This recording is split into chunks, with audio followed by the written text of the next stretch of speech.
Hello बच्चों, आइए इस प्रश्न को देखते हैं।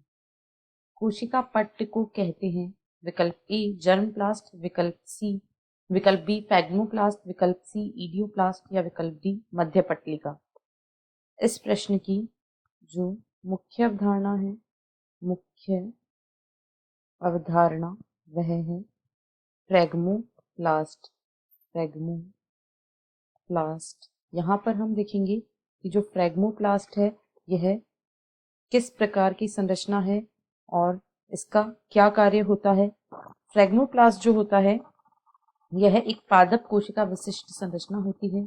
यह एक पादप कोशिका विशिष्ट संरचना होती है, यानी केवल और केवल पादप कोशिकाओं में ही यह संरचना पाई जाती है। जंतु कोशिकाओं में यह अनुपस्थित होती है और इसका निर्माण कोशिका द्रव्य विभाजन के समय होता है। यह कोशिका द्रव्य विभाजन के समय बनता है और यदि इसकी बात करें तो यह सूक्ष्म नलिकाओं यानी कि माइक्रोट्यूब्यूल तथा एक्टिन तंतुओं व अन्य अणुओं का एक जटिल संगठन होता है। इसमें सूक्ष्म नलिकाओं, एक्टिन तंतुओं और अन्य अणुओं का एक जटिल संगठन होता है जो कि कोशिका पट्ट का निर्माण करते हैं।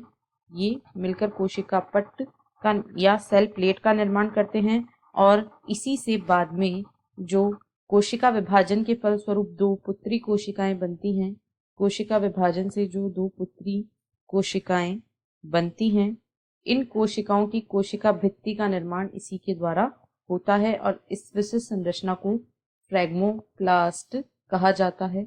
इसी से कोशिका भित्ति का निर्माण नई पुत्री कोशिकाओं में होता है।